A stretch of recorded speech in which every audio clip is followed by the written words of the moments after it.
After the zombies took over Google's data center, the heroic action of a few selfless individuals saved the day. Never underestimate what a site reliability engineer can do with an axe. If you look at zombies in the data center, they're after the people, explained Kripa Krishnan, technical program manager at Google. So it becomes less of a machine's problem and becomes more of a people problem. The zombie invasion occurred back in 2007. It was one of the first disaster recovery testing DIRT events created to evaluate Google's operational resilience in a crisis. This was before Centers for Disease Control and Prevention began warning about zombies because storms, pandemics and earthquakes don't get people's attention anymore. Although heroism has played a central role in saving Google more than once, another scenario involved an executive wielding the teleportation gun from Valve's portal. It's not something that can be relied on when disaster strikes, just like any IT system or business process at a time of crisis. Google as a company promotes the perception that its employees are exceptionally talented. But when it comes to preparing for the worst, the company can't simply assume that exceptional skills will save the day. Could what you wear be used to identify you in the future? Read Google Funds Fashion Recognition Research. We find that people are people, and they burn out if they work insane hours and long shifts, said Krishnan. Heroic tactics are not a sustainable model if you're in a disaster. The DIRT program was created 7 years ago and Krishnan began managing DIRT events a year after that.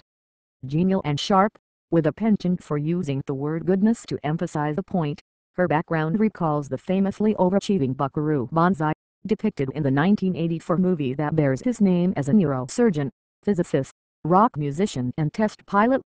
Hyperbole perhaps, but it's a necessary element in a story about heroism. Krishnan was studying medicine over a decade ago when her interests took her to music and theater. 3 years in, she decided to study performance arts, and eventually came to the U.S. to focus on theater. Then a professor convinced her to take a computer science course. Having left science for the arts, Krishnan finally emerged from graduate school with a degree in management information systems. Thereafter, she became involved with telemedicine networking in Kosovo and later landed at Google. Now her job is to break things, as Krishnan explained in an interview at Google's Mountain View, California, headquarters. Sometimes we will bring in someone to write something that will cause a failure in some underneath layer and it will manifest itself as cascading failures in some front-end facing product, Krishnan said.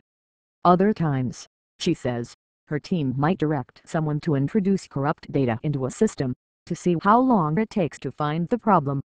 DIRT is an annual exercise. Although various Google product groups conduct their own internal stress tests, DIRT's scope is company-wide. DIRT scenarios challenge both technical infrastructure and organizational dynamics. Initially, the tests were restricted to user-facing systems, but they have been expanded to cover the full range of Google operations. Beyond data centers, DIRT testing might include systems used by facilities, finance, human resources and security, among other business groups. More recently, as the company's enterprise business has become more successful, customer support systems were added to the tests. DIRT exercises require the work of hundreds of engineering and operations employees for several days, which means they're not inexpensive to run. They can affect live systems and have even resulted in revenue loss. But the price is deemed to be worth it. Sanjay Jain, Associate Industry Professor in the Department of Decision Sciences at George Washington University, said in an email that the apparent increase in man-made and natural disasters around the globe demands more active continuity planning.